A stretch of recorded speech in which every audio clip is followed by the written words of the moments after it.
too fast. I'm taking three. Going for the St. Louis now. Oh no! Son of a bitch. You get your two? Yeah. Welcome back to the channel, everyone. Thotgor here, of course, and today we are going to take a look at a battle that was submitted by one of the subscribers, so thank you very much. The name is BB_Aber of Geo 1976, so I'm just going to call him Geo. Yeah, we're going to go with Geo, so I hope that doesn't offend anyone, but that's what we're going to do. Now, obviously, we're in the Mahan today, and we're on Shattered, and this is a ranked battle. I haven't been playing, like I say, too much ranked battle. Basically, if I can get to rank 10, I'd be happy enough with that. I'm at rank 11 right now. I almost got to 10 last night, but I lost the battle and just said, no more of that. Another thing as well, before we get too far into the replay today, I did actually purchase a new microphone, so that will be coming tomorrow, I believe, July now, July 15th. So hopefully that is going to improve the overall audio quality of the commentary, and as well I've been considering starting to do some streaming, because the new microphone is definitely going to that has been the major thing that's kept me away from streaming at this point in time, is the microphone setup that I have right now. But with the new one, it's a pretty fancy microphone, so it's going to be able to do a few things that this one just can't even compare to, so it might open up the option for some streaming. So look forward to that in the future. I don't know if I'm going to use Twitch or YouTube. I've been thinking YouTube is what I would want to stream on, considering that's where the channel is, but I know Twitch is big with the games and whatnot, so I don't know, I'm still up there on that. Anyway, Shattered and in the Mahan. Now I'm going to say Mahan, I don't know if it's Mahan or Mahan. Mahan just seems more natural to me, I don't know. So anyway, we are going to go towards C at this point in time. You can see as well in chat, basically it has been decided that C and B is what we're going to be focusing on, and the reason why we're looking at this replay today is it's an excellent replay that shows, just how critical destroyers are in your ranked battles. And destroyers can't do it all on their own, you do need the team there to help you out. And in a destroyer, especially considering the stuff that you're spotting, because you are out front spotting the enemies, you do really rely on the heavier ships, the battleships, in the background to do that big damage. And I mean, not to say you don't rely on the cruisers, obviously, but the battleships play an important role there. In this specific game, we have one battleship on either side. Unfortunately for Geo's team here, the battleship that he has is, this player is not very competent, or at least wasn't in this battle, I should say. In this battle, what I saw wasn't very good. So, just throwing that one out there as well. But getting back to how important destroyers are in a ranked battle, I mean, these ships are really going to be the ships that get in there, cap the points quickly, and then allow your team to move in and secure and defend those points. It's all up to the destroyers, to get in there, take the points initially, and then move on from there and harass the enemy as well. While that is going on, ideally the team is going to be, holding those 2 points, and the destroyer is still going to be working in around the points, spotting enemies, shooting off torpedoes and whatnot, right?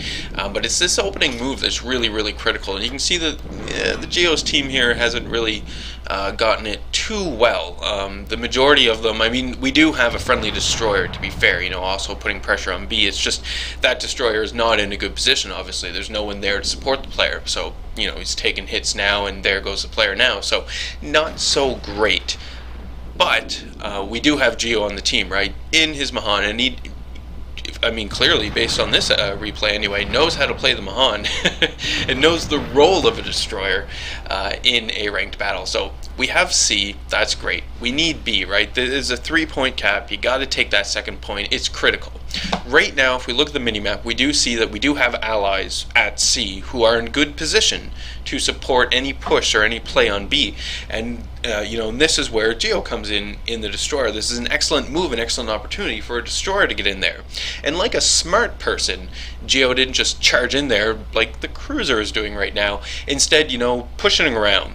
coming in from a different direction. This way the enemies aren't necessarily going to be prepared for it. At the very least, not all of the enemy guns will be pointed at you, because they won't expect you to come from this direction. They would have expected it from the main direction that cruiser's coming down now. The Atlanta. Now the Atlanta, though, not to say that this player doesn't know what's going on. No, the Atlanta player knew what was going on here, and does provide good support while it's going on, and while we're in the middle zone right now. But you can see Geo is moving into position now, just getting himself into play here so that we can start firing off some torpedoes at the enemies, and as well getting in to keep the cap going. Unfortunately, yes, the Atlanta does go down. It would have been a good play, but the enemy team does have some pretty good players on the other side as well, and they were able to take advantage of that move right away. Geo's lost off torpedoes here. We're going to do a bit of evasive sneaky maneuvers, I guess, and just sort of hide in behind this island here. You could call it grounding. That's true, you could, but I like to say, strategically, strategic concealment. There we go. Sorry, had to think about that one. Strategic concealment. So there we go. Got that all out of play. Now we're going to reverse. The torpedoes are still on the way. I can't remember what the torpedo range is on the Mahan. I actually do have a Mahan in port. I've never actually took her out and played her. I haven't played the American destroyer line since closed beta. In closed beta, I got as far as the Mahan, and then stopped with it. I was focusing more on the Japanese, and I am in no rush to move up the American destroyer line. I mean, that's not to say the American destroyers aren't fantastic, because they are. I don't know. I've got other things going on. I've actually purchased, against my better judgment, an aircraft carrier. Yes, I have the Tier 5 Japanese aircraft carrier now, so I'm slowly working my way up that line as well. It's interesting to see the different dynamic of being a carrier, and I think it's important for me to play it and understand it, but it's not something I'm too focused on. Really trying to get the Tier 8 Russian cruiser at this point in time anyway. So you can see the enemies have moved into B, and they are starting to cap it as well. So Geo needs to spring into action, get himself into B, and start doing something about this, right? Now, important though to keep in mind that Geo only is the only destroyer remaining on his team. So you don't want to just run in there and die right away. You do want to take your time about things, right? We did do an episode about taking our time, and I know it's a ranked battle, and you do want to win and make sure that you're making the right plays and whatnot. And part of making the right plays is really just sort of thinking things through a little more than maybe you would in just a random battle, just so that you don't get overextended and then end up dying. Now, we do have the Nuremberg coming in, and I thought that this was going to go fairly poorly, but it didn't. It was quite surprising, actually. So you can see that Geo is engaging the Nuremberg right away. The Nuremberg very close. The torpedoes that we launched into the channel were successful in taking out enemy ships. This is Geo's first kills. This is fantastic, and we are just pummeling this Nuremberg. Basically, we do have some allied support in terms of a cruiser that is actually right in front of us off the port bow, and in fact just took out the enemy Nuremberg. So fantastic, and the B point is still secure. So excellent, fantastic. I mean, looking around as well at the team dispersion, I mean, we do have this cruiser who's with us, which is really good to have, especially considering the enemies are now back in the cap, taking it, another destroyer of theirs. But we don't have really too much of other support. We have the battleship who's finally decided to move. Unfortunately, the player has decided to move somewhere where no shots are possible in here at B.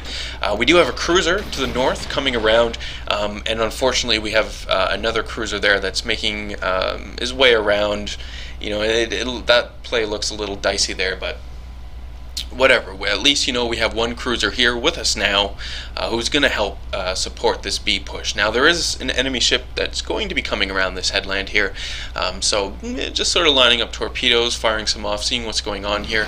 I was actually surprised, because normally, I mean, when I'm in my ships, my destroyers anyway, I'm always pressing X and cycling through the different targets and basing on the leads, but I was surprised in this battle just to see how much Geo was sort of just eyeballing it, right? And figuring out and getting some pretty nice hits with it as well. I mean, the destroyer that we've killed so far is a good example of that. Anyway, coming back into the B cap zone, because the enemies have taken it now.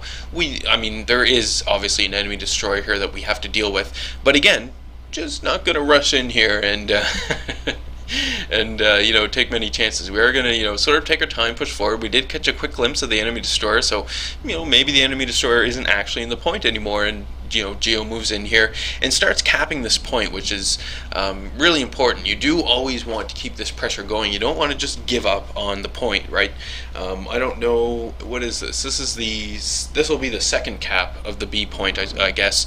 So you know, you do want to keep up the pressure on these enemies, even though they've taken it from you. If you're in a good position to go back and take it back, you know, obviously you want to do that. So the enemy cruiser that's behind us has come around the headland, and we can see that our allied cruiser is now engaging that player, as well as our allied battleship. Yes, allied battleship is finally in a position where shots can be fired at the enemy, and I'm assuming that the player is doing that anyway. So we're going to line up some more torpedoes. We know that the battleship is over there, right? We know that that battleship is probably going to come around that island, so we've got torpedoes on the way for the battleship, just in case it does. We did manage to cap the B zone, so this is fantastic, and in fact this is the third the third full cap for Geo here as well, because it's the second cap of B and, you know, the first cap at C. So that is fantastic. So now that we have B secured, you know, maybe we can get a position to do something about the enemy cruiser to the south. Now the Allies took care of the enemy cruiser to the south, so we don't have to worry about that player anymore.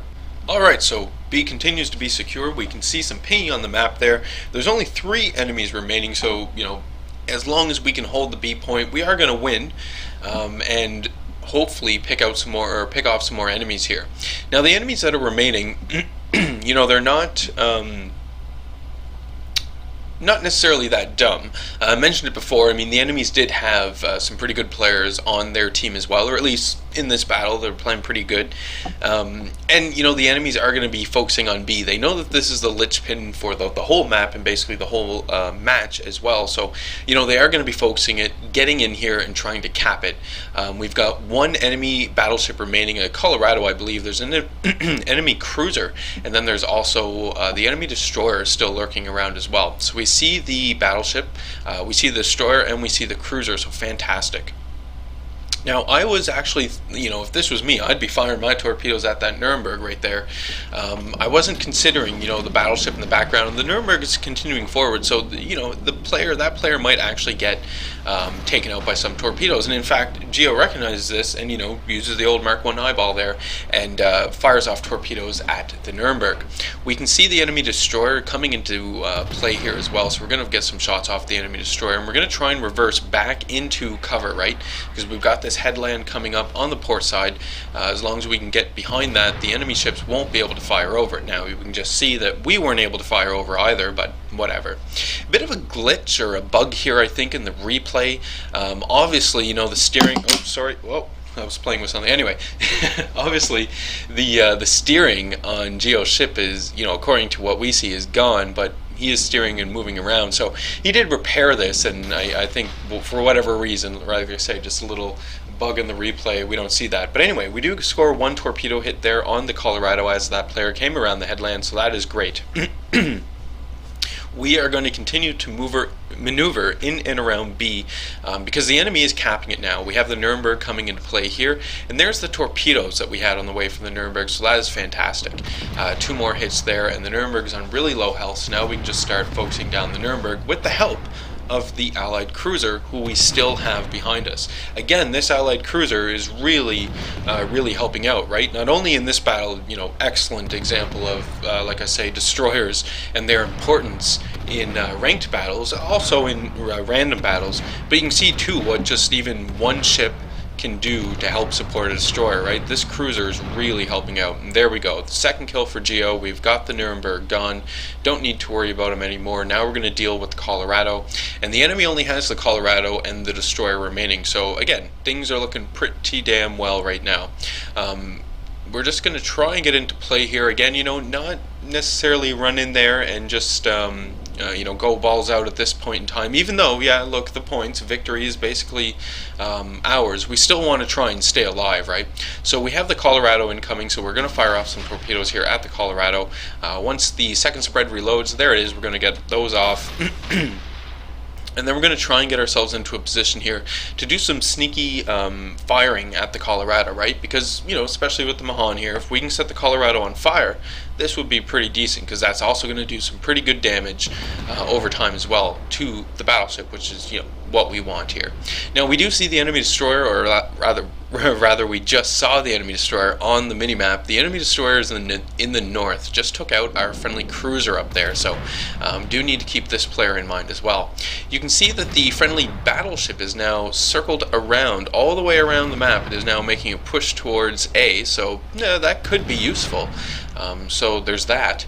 And in the meantime, we are just going to continue to engage the Colorado. Now, I was questioning what the Colorado was actually shooting at, and I forgot, Allied cruisers in and behind us here. But it really came into play when one of our allies gets right up in there next to the Colorado, and he still doesn't look away. It was weird. Anyway, continuing to put shots into the Colorado. You can see doing some damage here. I mean, what do you expect, right? It is a destroyer. But even with the armor piercing that Geo has going now, it's doing decent damage. As long as you can, lob your shells on top of the superstructure, you're going to do some pretty consistent damage anyway.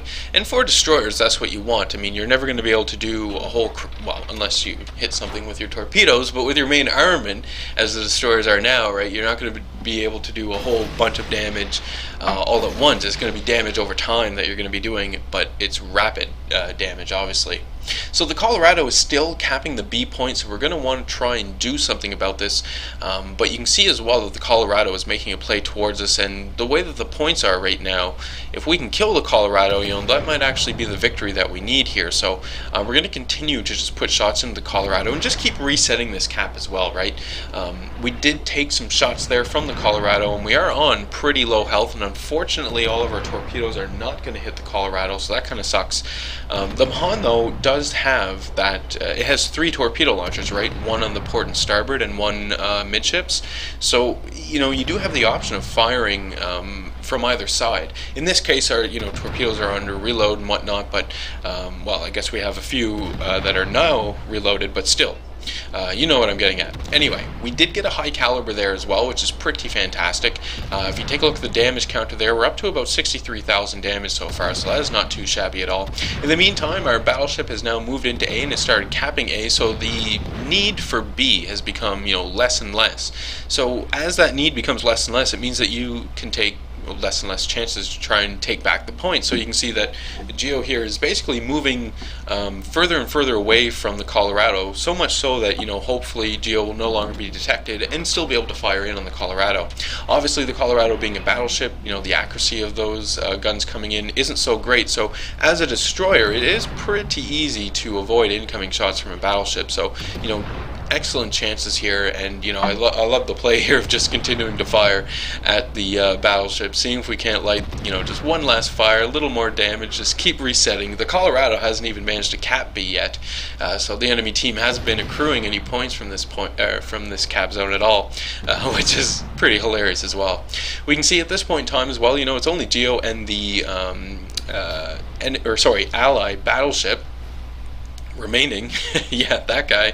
But the Allied battleship is now, finally making, making his or her way into the B point here, and is going to start engaging the Colorado, which is excellent. We can finally get some heavy fire in on the Colorado, maybe actually even take out the Colorado. You can see Geo is basically trying to break contact altogether with the Colorado, doesn't want to risk any more incoming fire, and plus it is always good to break contact when you're a destroyer like this, because then you can circle around like Geo is doing here and engage from a different angle, or from a different point on the map where maybe the enemy battleship guns aren't facing, and it gives you that opportunity to get a few salvos off before you even have to worry about any sort of incoming fire, especially in these one-on-one situations, I should say as well. So we're going to line up some torpedoes here on the Colorado, just taking a look as well, where the Colorado is doing. And I do this a lot with my destroyers, even if I'm don't necessarily have the intention of firing my torpedoes. I will still target them with my torpedoes,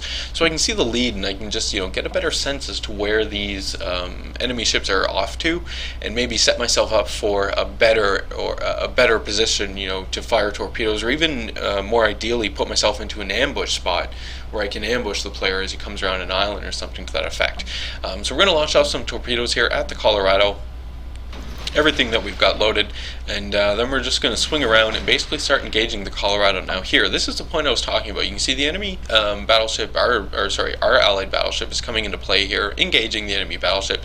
But the enemy battleship, or maybe it's another bug in the replay, not 100% sure, but the turrets on the enemy battleship aren't turning at all. They're still facing basically off in nowhere. I mean, they're not even turning towards Geo, so it doesn't spot Geo at this point in time, but, you know, still, I found it weird.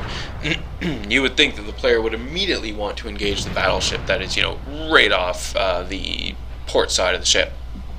Whatever, to each their own, I suppose.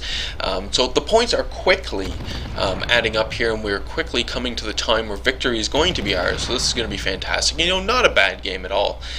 So victory is ours, excellent. Now these screenshots are a little wonky, but we've got them anyway. So you can see 63,000 damage, 434,000 credits, 7,200 experience, 2 kills, high caliber, the devastating strike, 25 base resets, which is ridiculous, 4,800 base experience. Yeah. That is because all of the repeated caps that were done, right, and all those resets, amazing. Anyway, you can see how the damage broke down here, which isn't too bad at all. We know we ended up with 22,000 damage on that Colorado, which is pretty decent. When all is said and done, we do walk away with 333,000 credits, and again, the 7,200 experience on the Mahan, so that is fantastic. So thank you so much, Gio, for sending in the replay. I took a look at the inbox. I have a few other replays to go through as well, so thank you everyone for sending in replays, and continue to send in replays, obviously. You know, hope you guys did enjoy the video today. Do remember to leave any comments you have for me in the video comment section below. Love reading those and responding back to them. Hit the old like button if you did like today's video. Hit subscribe if you were not a subscriber, and as always, I do hope you enjoy the rest of your day.